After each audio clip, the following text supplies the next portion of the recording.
लाहौर में आलूदगी के खात्मे के लिए 70,000 पौधे लगा रहे हैं। कराची में ट्रीटमेंट प्लांट लगाने पड़ेंगे, वरना गंदगी समंदर में जाने से मछली खाने के काबिल नहीं रहेगी। वज़ीर-ए-आज़म की तकरीब से खिताब, कहा सिंध हुकूमत को बंडल आइलैंड पर राज़ी करने की कोशिश करेंगे।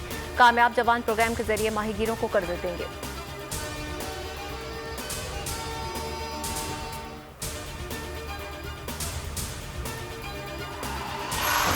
कोयटा धमाका खुदकुश था, हमलावर गाड़ी में बैठा रहा। 60 से 80 किलो धमाका खेज मवाद इस्तेमाल किया गया। 5 अफराद शहीद हुए। वाक़े का मुकदमा दर्ज कर लिया गया। वज़ीर दाखिला शेख रशीद की ब्रीफिंग, कहा मुल्क को अंदर से गैर मुस्तहकम करने की गैर मुल्क की कोशिश जारी है। दुश्मन अनासर को पाकिस्तान की तरक्की एक आंख नहीं भाती। ख्याल था कि FC को कोयटा से निकालें, लेकिन अब ऐसा नहीं है।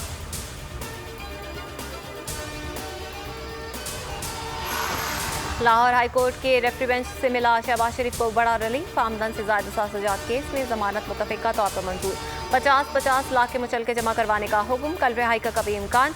मरियम नवाज कहती हैं शहबाज शरीफ का जुर्म सिर्फ नवाज शरीफ से वफा है। झूठे मुकदमा से खिदमत के निशान नहीं मिटाए जा सकते। शहबाज शरीफ का मुकदमा करना है तो खिदमत में करो। हमजा शहबाज का इजहार तशक्कुर, कहा ताया वालिद और नून लीग एहतसाब और अमानत के हर इम्तिहान में कामयाब हुए।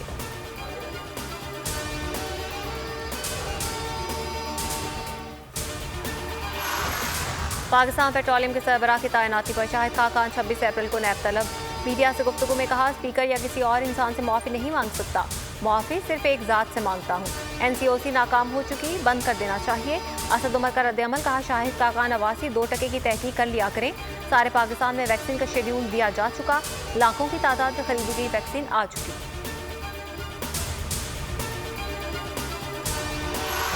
इस्लामाबाद से कुछ लोगों ने इमरान खान से मुलाकात की यकीन दहानी कराई है। अनकरीब ग्रुप के वज़ीर-ए-आज़म से मुलाकात होगी। हमारा ग्रुप किसी कमेटी से नहीं, सिर्फ इमरान खान से मिलेगा। जहांगीर तरीन की मीडिया से गुफ्तगू, कहा सिविल केस की फौजदारी केस में तब्दील किया गया।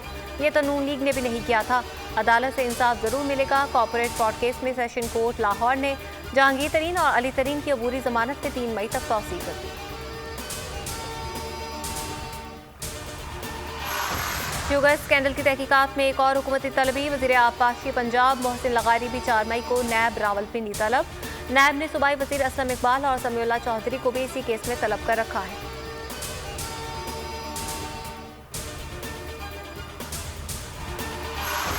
सिंध पब्लिक सर्विस कमीशन में रिश्वत लेकर उम्मीदवारों को कामयाब करने का मुकदमा। सिंध हाई कोर्ट ने सिंध पब्लिक सर्विस कमीशन के इम्तिहानात, इंटरव्यूज और ऑर्डर्स की तमाम कार्रवाइयों पर 2 माह तक पाबंदी लगा दी।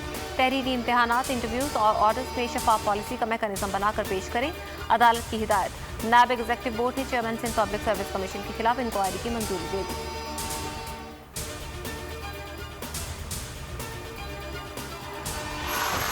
जस्टिस काजी फायज ईसा नजरानी केस में जजेस में तल्ख कलामी। जस्टिस मकबूल बाकिर की एडिशनल अटॉर्नी जनरल को इख्तिसार से काम लेने की हिदायत। जस्टिस मुनीब अख्तर ने कहा दलाइल जारी रखें, काफ़ी वक्त है। जस्टिस मकबूल बाकिर ने कहा ये कोई तरीका नहीं, जूनियर को सीनियर का एहतराम होना चाहिए।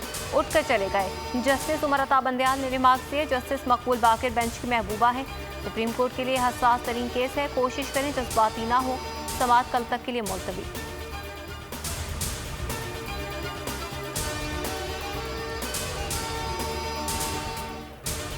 और कोरोना की तीसरी लहर मजीद 98 जाने ले गई। 5,857 वायरस में मुब्तला। कराची के जिला वस्ती में माइक्रो स्मार्ट लॉकडाउन। मुतासरा इलाकों में मास्क पहनना लाजमी करार। डबल सवारी पर पाबंदी। नोटिफिकेशन जारी। अस्सलाम वालेकुम, आप देख रहे हैं बोल न्यूज़ और मैं हूँ आमना अकरम। हेडलाइंस आपने जानी, खबरों से फिलहाल इतना ही। मजीद खबरों और तफसीलात के लिए विजिट कीजिए हमारी वेबसाइट bolnews.com। अब आप देख सकेंगे प्रोग्राम, अब पता चला। देखते रहिए बोल न्यूज़। ए नूरे खुदा नूरे बसीरत की तलब है, रमजान का सदका तेरी रहमत की तलब है। मख्फी हैं इसी माह में रहमत के करीने, गर्दाब से निकले हुए बख्शिश के सफीने। गोया है तेरे इश्क में हम सब बराबर, मजलिस को तू गुलदस्ता फिरदौस बना दे। रिंदों को सनाए शहलौलाक पिला दे, तू शम्मे कलम को यदे बैज़ाई अता कर। बच्चों को तो इफ्तार में तस्नीम अता कर। रमजान मुबारक की खुसूसी नशरियात रमजान में बोल, सिर्फ बोल एंटरटेनमेंट पर। रमजान में बोल।